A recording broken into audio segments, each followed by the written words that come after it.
From VOA Learning English, this is the Education Report. The United Nations Children's Fund is appealing to international donors to help provide education money for Syrian school children.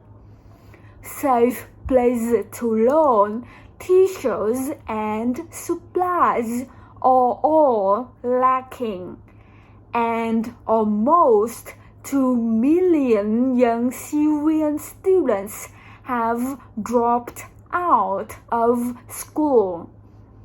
UNICEF says about 40% of students from grades 1 to 9 across the nation no longer attend formal classes. UNICEF spokeswoman Marisa Mercado says about half of those children are now refugees in Lebanon, Jordan, Iraq, and Turkey. In the northern city of Aleppo, for example, only 6% of children of school age are in classrooms. But the school year there and in other locations began as planned on September 15th. Talk of a military strike by the United States had caused uncertainty about starting classes. But schools opened after a strike appeared less likely. Still, many children who once walked to school are now taken there by their parents, and other families have simply left the country. Lebanon now is trying to help about 550,000 school-age Syrian refugee children. UNICEF says the Lebanese public educational system can take care of 300,000 Lebanese children. UNICEF is establishing schools for refugee children in buses.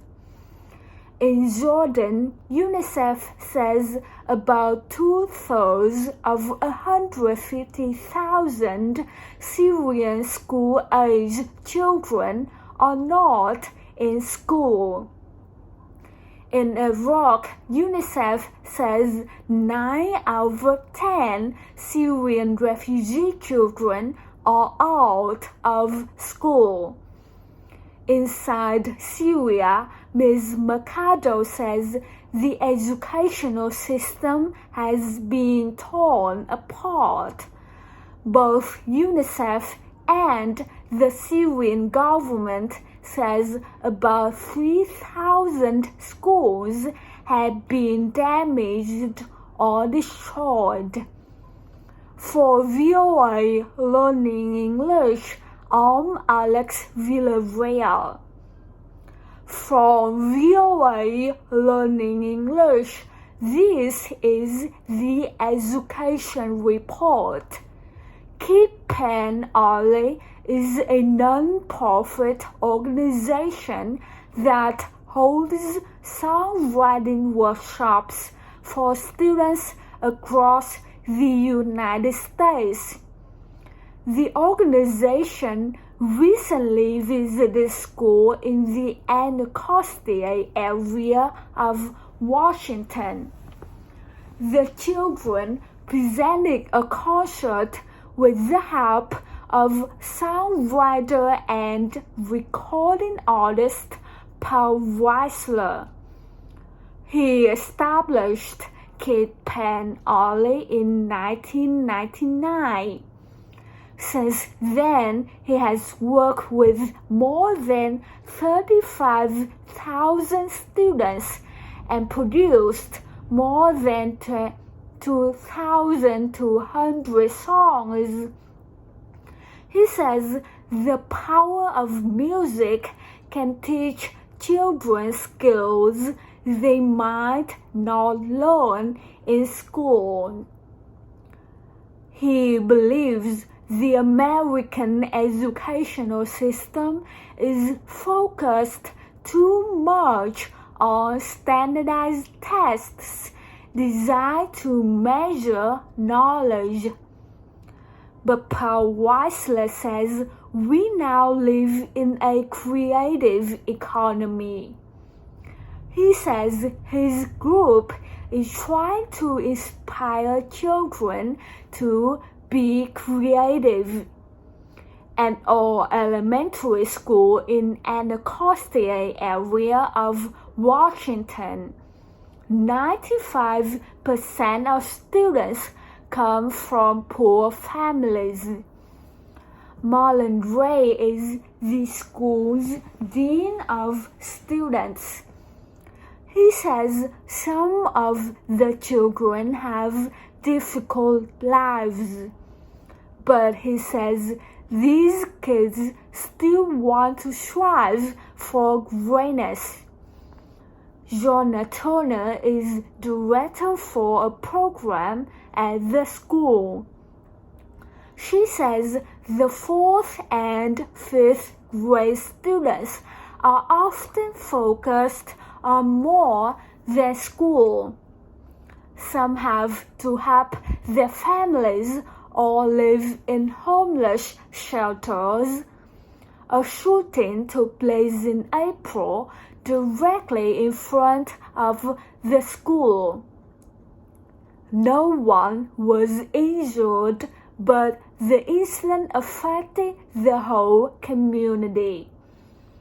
Students are often influenced by what happens around them. Still, all elementary school has a positive, hopeful atmosphere. Marlon Ray says the workshops and concerts made possible by Kit Penn Alley created good memories that will last for years. For VOA Learning English, I'm Lauren Bowman. This is the VOA Special English Education Report. About 1/5 of Americans aged 6 to 19 are considered overweight. To reduce that numbers, some schools are teaching children to make better food choices.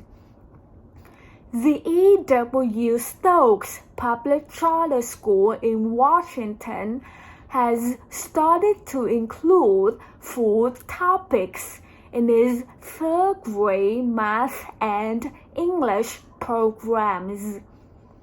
The school formed a partnership with Sibling Project, an environmental group in San Francisco, California. Peter Nolly is the curriculum director for a program called Farm to Desk. He says they are doing this in part to address the issue of childhood obesity.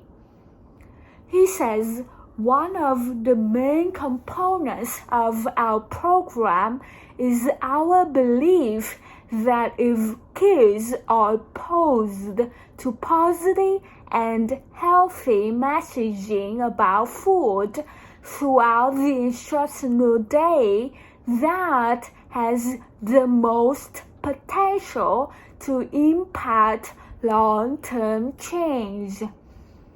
Teacher Hannah Chen recently used, for example, to teach 8 and 9-year-olds in a math class how to make combinations. For example, they figured out the different combination that could be made with a pizza and 2 toppings. School chef Makisa Day says the school buys most of its food from local farms. But the school has a garden for the students to grow some of the vegetables themselves. The children, they love it, she says. Teacher Hannah Chan agrees. She says, we have a salad bar at the school, and now the kids love the salad bar. They love the fruit and vegetables, so I think it is making a big difference in their lives. She says the third graders have also learned how to read the sugar and fat content listed on food packages. She says the E.W. Stokes Public Charter School in Washington plans to expand the Farm to Desk program to other grades next year. Charter schools get public money but do not have to follow the same rules as traditional public schools. Many charter schools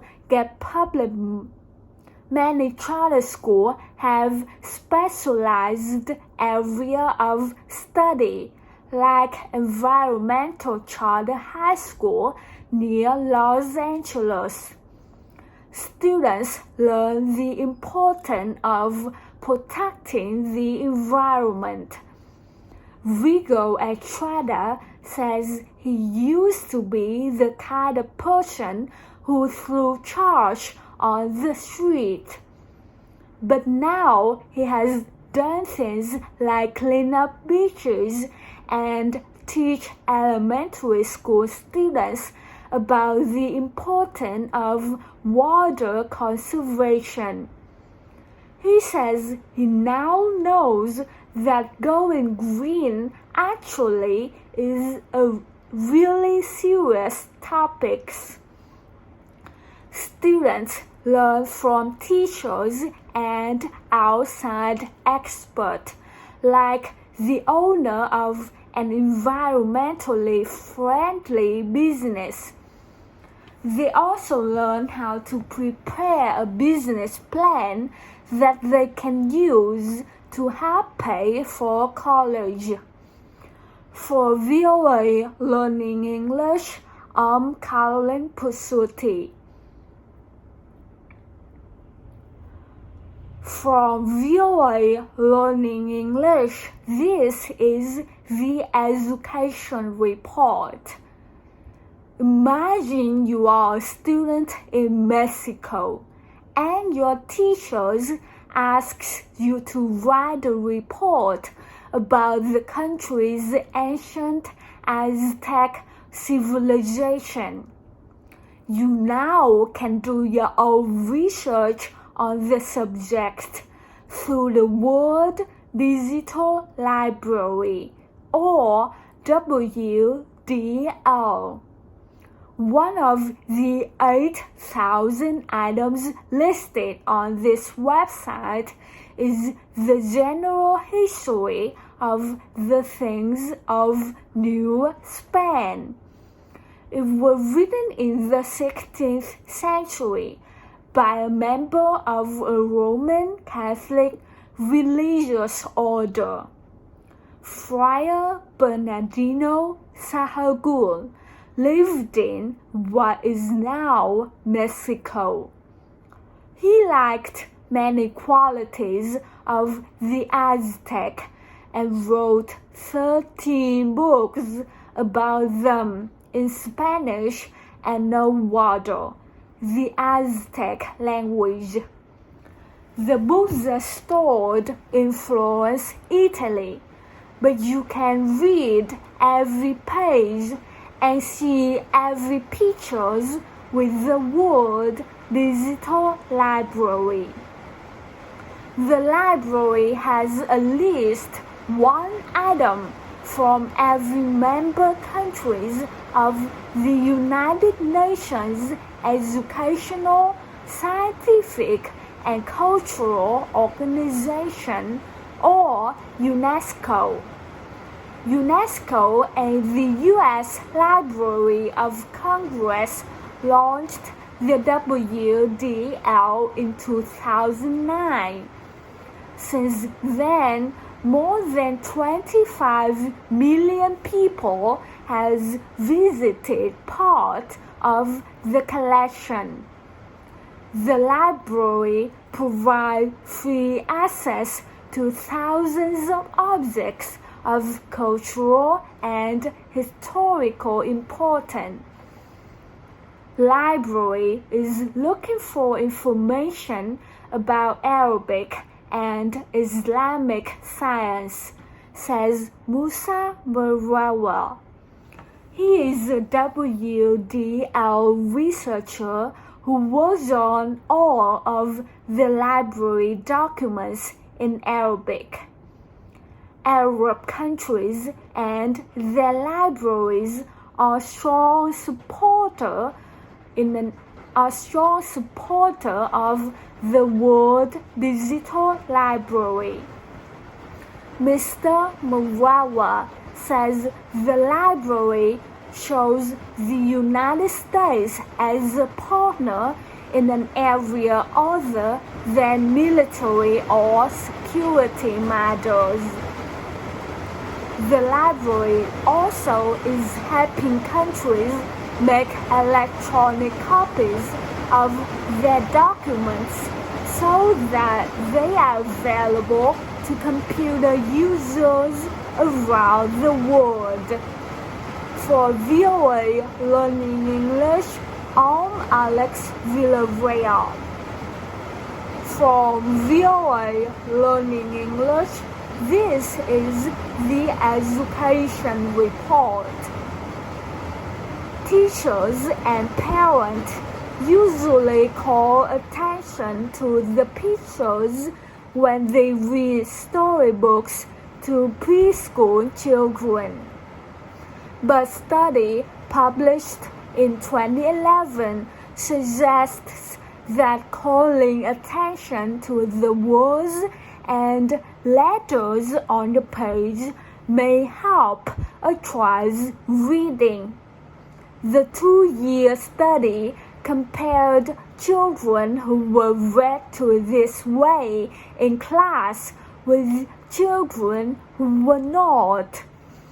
The children whose teachers most often discussed the print showed clearly higher skills in reading, spelling, and understanding. These results were found 1 year and even 2 years later. Shane Piasta at Ohio State University was an author of the study. She says most preschool teachers would find this method manageable and would need only a small change in the way they teach. They already read storybooks in class. The only difference would be increased attention to the printed text. If you get children to pay attention to letters and words, it makes sense they would do better at word recognition and spelling. But research suggests that very few parents and teachers do this in a systematic way. The report appeared in the journal Trial Development. more than 300 children aged 4 and 5 were observed for the study. There are different ways observed for the study. The children came from poor families and were below average in their language skills. There are different ways that adults can talk to children about print. They can point to a letter and discuss it, and even trace the shape with a finger. They can point out a word. They can discuss the meaning of the print or how the words tell the story. And they can talk about the organization of the print, for instance, showing how words are written left to right in English. For VOA Learning English, I'm Alex Villarreal.